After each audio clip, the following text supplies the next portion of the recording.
In this video, I'm going to teach you how to cast off your knitting project.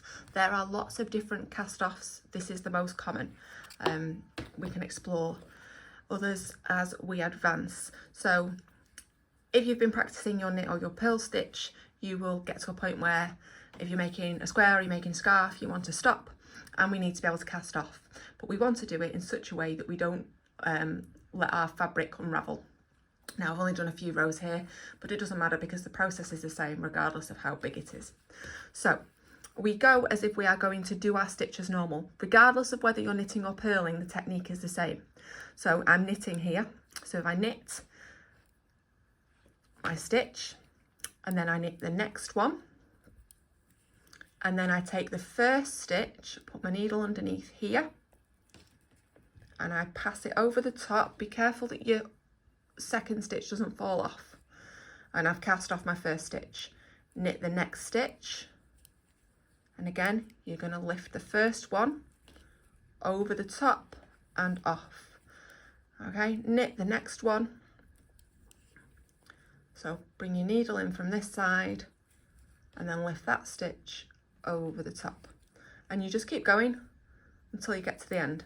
Okay, now you wouldn't normally change stitch along a row, but I just want to show you that it's the same if you're purling. So if I purl the next stitch, I'm still going to take it off, but my yarn is at the front, so just be careful that you don't get the yarn in there, but you just take it off. Purl your stitch as you would do normally, and then you take the first one over. So like I say, you wouldn't normally change. I'm just demonstrating that it doesn't matter whether you're casting off knitwise or you're casting off purlwise. It is usually a knitwise cast off, okay? But I just wanted to show you, in case you ever come across a purlwise cast off, that it doesn't matter. We're always dealing with 2 stitches and then taking the first one off the second one, adding on another stitch, taking it off,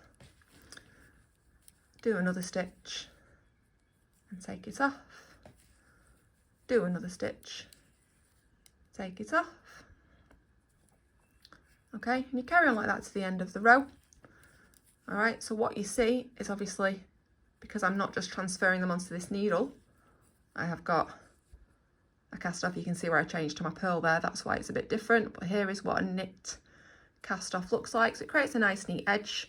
If you're making, say, a jumper, I know that might sound scary if you're just learning, but honestly, you're nearly there. If you can knit and purl and cast on and cast off, we've only got one more skill to learn before you can start doing jumpers, and that is a bit of shaping. But yeah, so you would then sew together your edges of any pieces that you were doing, and you would have your complete garment. Okay, so I'm nearly at the end, and there is a reason I've kept going even though it's just the same thing. It's because obviously at the end I'm going to end up with just one stitch. All right, so passing that one over, knitting this one, passing this one, oops, done it a bit tight, get my needle under, passing that one over. So at this point what you've got is an almost finished piece. Okay, so if you pull your needle up a bit just so you've got a bit of slack.